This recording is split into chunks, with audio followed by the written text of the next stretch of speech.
신혼집을 전세로 살지 매매로 살지 고민하고 있는 어떤 예비 부부의 이야기입니다. 안녕하세요. 내년 봄 결혼을 앞두고 집을 알아보고 있는데요. 저와 여자친구 모두 부모님과 함께 살고 있으면서 부동산 투자에 관해서는 관심을 크게 갖지 않았었던 부동산에 좀 무지했던 사람들입니다. 이제 신혼집을 좀 알아보면서 미래를 생각도 하고 이것저것 서칭도 하다 보니까 발등에 불이 붙은 듯 급하게 더 정보를 찾아보고 있습니다. 저와 여자친구는 30대 초중반의 나이고 둘 다 세후 270만 원 정도 벌고 있는데 이를 둘 다 늦게 시작해가지고 큰 돈을 모으지는 못한 상태여가지고 지금 합치면 한 8천만 원 정도 여유자금이 있습니다.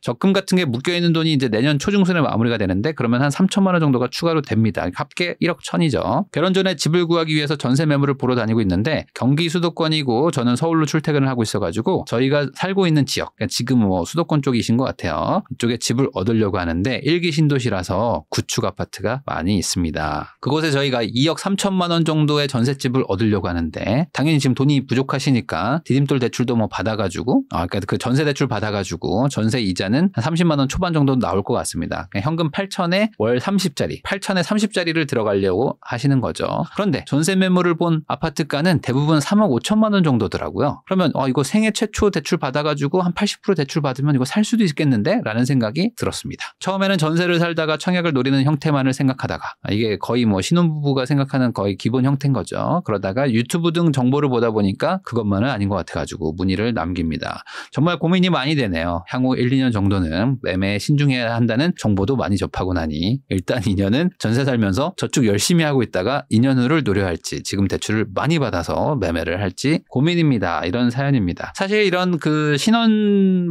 신혼부부들이 이제 집을 구하다가 잠깐만 집값이 이런 정도야? 그럼 차라리 전세 말고 집을 살까? 하면서 집을 사는 경우들도 많고 그러면서 이제 잘못 풀리면은 이제 빌라를 분양받아가지고 빌라 분양받으면서 이제 뭐 에어컨 선물 받고 갑자기 막 이사비 그 휴지 같은 거 받으면서 아니 이렇게 고마운 중개사분이 계신가? 하다가 이제 빌라 분양받아가지고 이제 약간 또 인생이 조금 좀 골치 아파지는 케이스들도 있는데 이분들한테는 결론을 말씀드리겠습니다. 결론은 그냥 빌라 월세 구하면 됩니다. 그럼 아마 이 사연자분들은 저게 무슨 소린가? 나는 지금 아파트 전세를 살지 매매를 살지 이런 거 고민하고 있었는데 왜 갑자기 빌라 월세를 하라고 하느냐라는 건데 그런 이유가 있습니다. 자, 이분들은 지금 내년 봄에 결혼을 앞두고 있고 지금 부동산 투자에 관해서는 그동안 관심을 안 갖고 있던 아주 뭐 부동산에 무지했다고 스스로 말하는 분들이에요. 그런 분들이 이제 신혼집을 알아본 건데 이 신혼집 알아본 지도 지금 몇 달 안 됐을 겁니다. 그러니까 내년 봄에 결혼하면은 보통 한 6개월 전쯤부터 슬슬 알아보려고 하거든요. 슬슬 좀 분위기 좀 보다가 결혼하기 이제 한 3, 4달 전쯤에 이제 본격적으로 좀 돌아다니면서 한 2달 전쯤 결혼식 한 2달 전에서 뭐 한 달 반 사이쯤 이제 계약을 합니다. 그래가지고 한 4개월 전에 내가 신혼부부 예비 신혼부부인데 한번 집 좀 보러 왔어요. 그러면 중개사분들이 조금 뒤에 오셔도 될 것 같은데 뭐 이런 얘기를 하기도 합니다. 왜냐하면 생각보다 이 집을 구하는 게 그렇게 막 미리미리 구하는 게 아니거든요. 자, 그래서 이제 신혼집 알아본 지 몇 달 안 됐을 거예요. 근데 알아보니까 이제 관심이 좀 생기고 하다 보니까 이제 재미가 붙은 거죠. 발등에 불이 붙은 것처럼 이제 열심히 알아보고 계시는데 이게 아주 자연스러운 과정입니다. 이 결혼을 해야지라고 생각하고 마음 먹으면은 그 다음에 이제 관심 없던 분들이 이제 그제서야 알죠. 그 전엔 내가 욜로로 살았어. 돈도 좀 쓰고 여행도 다니고 막 그랬었지. 즐거운 나의 인생. 그러면서 이제 내 인스타가 되게 풍족했었는데 결혼을 하려고 마음 먹고 집을 알아보니까 그제서 이제 막 후회가 막 생기는 거죠. 잠깐만 이렇게 비쌀 줄 알았으면은 돈을 조금 적당하게 좀 쓸 걸. 이게 집이 생각보다 만만치가 않네. 전세나 월세 다 비싸네. 뭐 이런 느낌을 받게 되거든요. 그러다가 이제 준비를 하다 보면서 얻게 되는 의문이 자연스럽게 오는 거죠. 이거죠. 지금 이분들이 지금 생각하는 겁니다. 잠깐만 내가 전세를 얻어야 될 것 같긴 한데 잠깐만 이 전세 이자가 얼마야?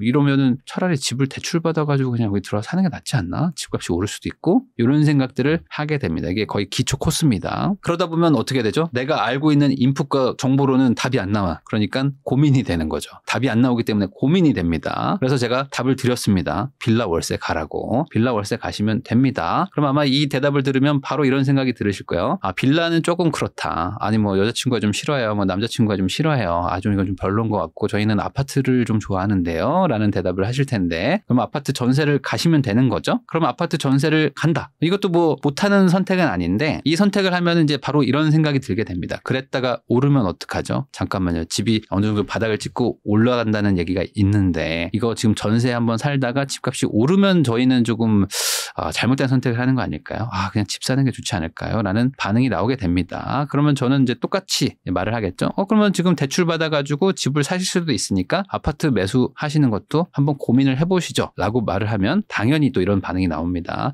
그랬다가 떨어지면 어떡하죠? 전세 살다가 한 2년 정도는 좀 분위기 봤다가 그 다음에 사면 괜찮지 않을까? 이거 저 집을 그냥 지금 사는 게 맞을까요? 라는 또 약간의 또 걱정이 또 생기시죠. 그렇기 때문에 제가 답을 드렸습니다. 그냥 빌라 월세 가라. 이게 지금 신혼부부들이 해야 될 선택입니다. 자, 이 도돌이표에 빠지는 분들이 이게 한두 명이 아니고요. 그리고 이 도돌이표에 빠지는 이유도 있습니다. 이게 뭐냐? 나는 준비가 안 됐다. 나는 지금 집을 살 수 있는 마인드도 안 돼 있고 나는 집을 사야 되는데 필요한 어떤 최소한의 공부도 안 돼 있기 때문에 이 도돌이표에 계속 빠지는 겁니다. 전세 살까요? 매매 살까요? 오르면 어떡하죠? 내려가면 어떡하죠? 그러니까 저는 이게 답이 안 나와요. 고민됩니다. 답을 알려주세요. 라고 하시는 이유는 내가 마인드도 공부도 안 돼 있다. 그러면 이제 아마 이런 분들도 있을 겁니다. 아니 무슨 뭐 맨날 공부하라고 하냐라고 이제 뭐 시니컬하게 뭐 댓글을 달거나 이렇게 반응을 하시는 분들도 있는데 저는 그런 분들한테 반문을 하고 싶습니다. 그러면 진짜 공부를 한 적은 있나? 그런 말을 하는 사람들 치고 공부를 한 사람들이 없어요. 대부분 뭐 공부해가지고 됩니까? 라고 말하는 애들은 공부를 못하는 애들이야. 실제로 반에서 열심히 공부하고 전교에서 열심히 노는 애들은 공부를 해 그냥. 그리고 공부를 안 하는 애들이 공부해서 뭐해? 야 내일 하자. 야 오늘 PC방이나 가자. 이런 얘기를 하는 애들은 보통 공부를 안 합니다. 자, 빌라 월세 가야 될 이유를 좀 설명을 드릴게요. 자, 첫 번째 지금 이분들이 8천만 원밖에 없어요. 거기다가 지금 적금을 들어놓은 게 있는데 이게 내년 초중순에 마무리된다네요. 그러니까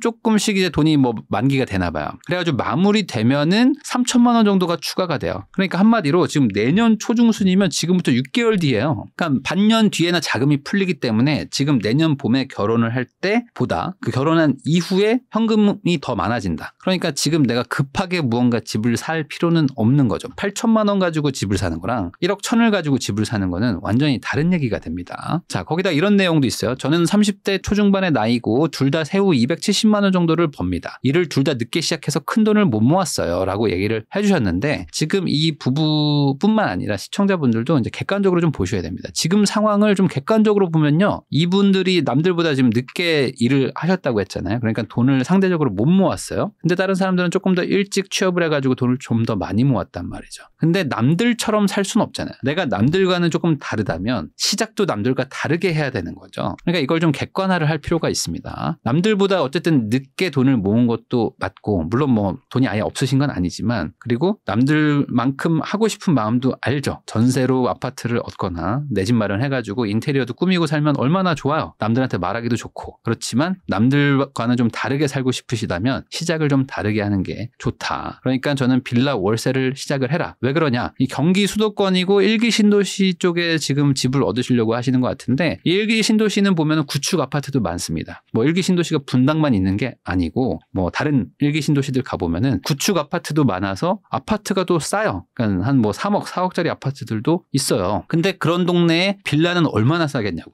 빌라는 훨씬 쌀 거 아닙니까? 빌라도 오래됐는데.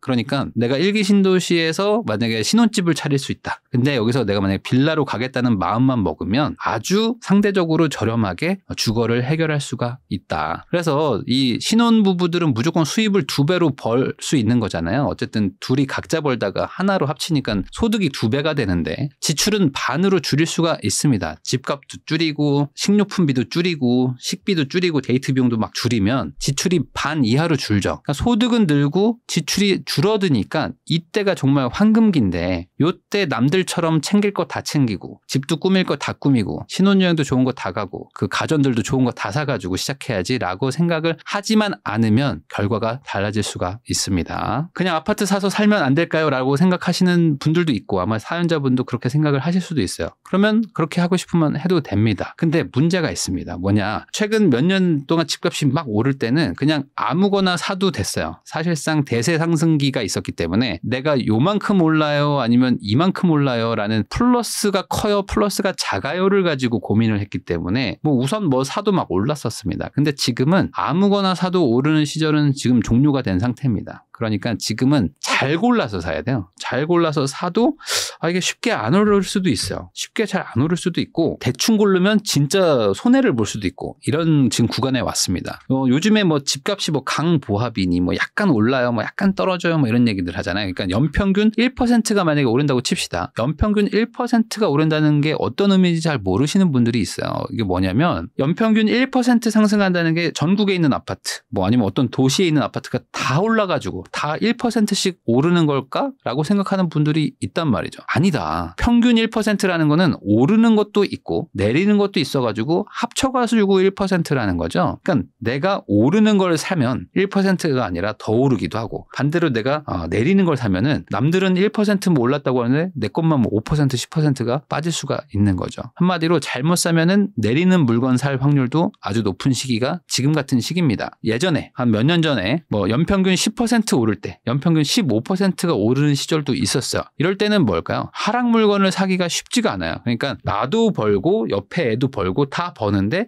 쟤는 많이 벌었는데 나는 좀 못 벌었네 라는 느낌을 받기 때문에 아쉬울 수는 있겠지만 어쨌든 벌긴 버는 장이었다는 거죠. 연평균 10%가 오른다는 건 어떤 아파트는 막 20% 30%가 올랐다는 거고, 안 오르는 애들은 뭐 5% 6% 올랐다는 의미인 거죠. 그런데 지금은 그런 시기가 아닙니다. 3억 5천만 원 정도 아파트를 매매 가능하지 않을까라고 생각을 하시는데, 요거는 이렇게 정리하면 될 것 같아요. 3억 5천짜리를 산다는 거는 아까 이제 생애 최초 대출을 받으면 한 2억 8천 정도 받을 수 있단 말이죠. 그러면 이렇게 받아가지고 뭐 나머지 돈으로 뭐 중개사비도 내고 뭐 일부 수리도 하고 하면은 얼추 맞겠는데 이런 생각을 하셨을 텐데, 뭐 이분들이 이제 디딤돌 대출이 가능은 하시니까 대략 소득을 보면 한 3.5% 구간에 들어가지 않을까 싶어요. 그러면 이자를 3.5를 내가 만약에 대출을 받아가지고 집을 사면 나는 얼마를 벌어야 될까? 이자 낼 거 내고도 이득이어야지 내가 의미가 있는 거기 때문에 매년 3% 정도는 올라야 돼요. 매년 3% 올라야지 본전이랄까? 뭐 본전도 아닐 수 있는 상황이기도 합니다. 사실 뭐 이거 안 사고 그냥 내가 빌라로 조금 싼 데 갔으면은 이 돈을 뭐 은행에 넣어놓든지 뭐 채권을 사면 훨씬 더 이자를 많이 주니까 어쨌든 매년 3% 올라야지 본전인데, 부동산 투자를 해가지고 유의미 하려면 1년 만에 그래도 뭐 한 5에서 한 10은 올라야지 의미가 있지 않겠습니까? 3%가 본전이라고 하면 대출도 내가 엄청 많이 받을 건데, 대출을 80%나 받을 건데 이자 내고도 남아야지 내가 이걸 사는 게 의미가 있지 않습니까? 그러면 1년 만에 한 10% 오를까를 판단을 해봐야 돼요. 이게 쉽지가 않죠. 가능한 데가 있습니다. 뭐냐? 이미 한번 급락은 했고요. 그 다음에 그 지역에서 상위권 아파트를 사면은 오를 가능성도 있습니다. 그러니까 10% 회복 정도가 가능할 수가 있어요. 왜냐면 많이 급락을 했고, 근데 이 동네에서 인기가 있는 아파트예요. 그러면 사람들이 막 갈아타러 막 오기도 하고, 그리고 어떤 분위기가 타면은 다시 회복하겠는데 하면서 빠르게 상승할 수도 있다는 거죠. 그러면 지금 이 부부가 살려는 아파트가 급락을 했는지, 뭐 급락은 웬만하면 많이들 했었으니까 급락을 했는지, 그 다음에 상위권 아파트인지를 판단을 해봐야 되는 거죠.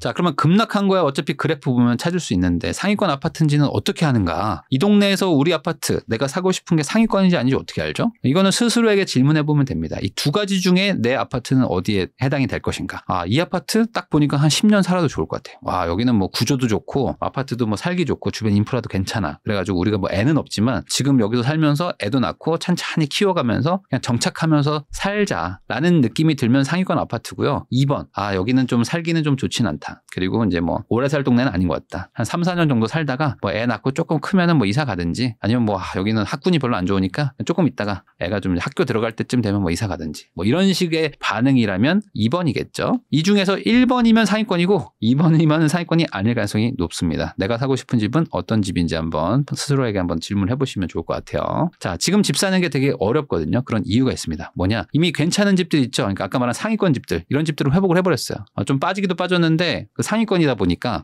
사람들이 이 가격이면 사야 되는 거 아닌가? 라고 하면서 빠르게 이동을 했고요. 그리고 대출을 뭐 풀어준 것들도 있지만 전체적으로 어쨌든 규제가 약간씩 풀리면서 돈이 돌 때 이때 바로 회복을 한 케이스가 많습니다. 그러다 보니까 괜찮은 집을 사는 게 사실은 가장 좋은데, 이런 집을 살려니까 돈이 없어요. 이미 많이 오르기도 했고. 그러니까 돈은 없고 그러면 대출을 받아야 되는데 대출 이자는 지금 높은 상황입니다. 그러니까 지금 살 수 있는 게 마땅치가 않아요. 웬만한 것들은 다 돈이 부족해서 못 사는 구간에 들어가 있습니다. 그러다 보니까 이제 이런 생각들을 하시는 거예요. 아마 이 사연자분도 이런 생각을 빠지신 것 같은데 그냥 돈이 있으니까 돈에 맞춰서 사자. 그냥 뭐 전세 사는 것보단 낫겠지 뭐. 그리고 그냥 앞으로 오르겠지 뭐. 언젠간 뭐 오르겠지. 뭐 이런 단순한 생각으로 사시는데 지금 대출 이자라는 비용이 적진 않기 때문에 이거를 뚫고 이걸 상회해서 상승률을 보여줘야 되는데 그런 거를 돈 맞춰서 사는 걸로는 좀 해결하기가 쉽지가 않다. 그럼 어쩌란 말입니까? 다시 한번 말씀드리지만 답은 드렸습니다. 그냥 빌라 월세 가면 됩니다. 저 월세 가기 싫어요. 저 빌라 가기 싫어요. 그 마음을 버리고 가면 됩니다. 여기서 평생 살으라는 얘기도 아니고 여기서 살면서 다음 기회를 노리면 됩니다. 생각보다 기회가 빨리 올 수도 있거든요. 내년에 적금 깨고 나서 뭐 갑자기 뭐 어떤 직업이 바뀐다거나 아니면 어떤 시황이 만약에 바뀌면 바로 사야 될 수도 있어요. 그런 상황이 올 수도 있기 때문에 내 몸을 좀 가볍게 해놓고 언제든지 이 돈을 가지고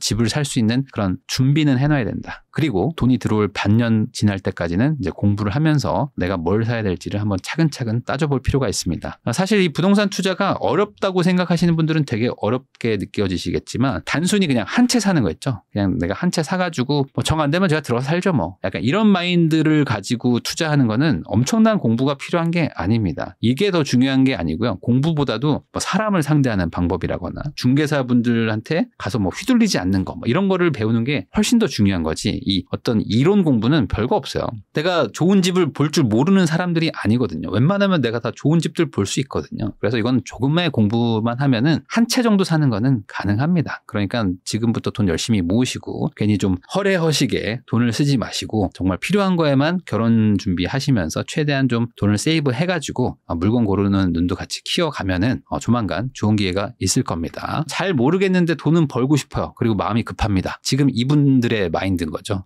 그리고 아마 시청하시는 분들의 대다수의 마인드가 이런 걸 겁니다. 저는 어떻게 하는 건지는 잘 모르겠지만 돈은 벌어야 되겠습니다. 그리고 저는 마음이 급하죠. 그러니까 답을 줘. 뭐 이런 분들이 많은데 이거는 그냥 욕심쟁이라는 자기 스스로 그냥 인정하는 것밖에 안 되는 것이다. 돈을 벌고 싶다면 그만큼 고생도 하고 노력도 해야 되는 게 인지상정이겠죠. 아무거나 사도 오르지 않는다고 다시 한번 말씀드렸습니다. 그러니까 아무거나 사도 되는 그 시기가 분명히 오고 아무거나 사도 되는 그런 시절이 있는데 그럴 때는 정말 여러 가지 조건이 딱 맞아야 되는 거여가지고 그렇게 좋은 장이 다시 지금 당장 온 거는 아니다. 그러니까 지금은 절대 그렇게 급하게 생각하지 마시고 잘 모르겠으면 그냥 안 하는 게 답이라는 게 사실입니다. 이게 사실이고 잘 모르겠는데 뭔가 큰 판을 벌려보고 싶은 거는 욕심이라고 생각하는 게 상식이겠죠. 근데 그러다가 오르면 어떡하죠? 저 그때 살려고 했었는데 그때 결국 올라버렸네? 그러면 내가 손해본 거 아닙니까? 라고 생각하실 수도 있는데 그거는 내가 준비도 안 됐고 실력도 없기 때문에 내 돈이 아니었던 거죠. 반대로 안 샀는데 빠졌으면은 안 사길 잘했네 하고 그냥 쓱 넘어갈 거면서 오를 때는 어쩌죠라는 것만 내가 마음이 간다면 이것조차 욕심이다. 그래서 이 혼수 싼 거 사고요. 그냥 저렴한 월세로 시작하시고 그다음에 기회를 보시면 좋을 것 같습니다. 내가 이거 사가지고 조금 오를 수도 있는데 오르는 것보다 내가 저축하는 돈이 훨씬 더 많이 높을 구간이기 때문에 이런 어떤 소탐대실 하지 마시고 내가 실제로 그런 실력을 갖출 수 있는지 거기에 조금 더 포커싱을 맞추고 공부를 하시는 거를 추천드리겠습니다.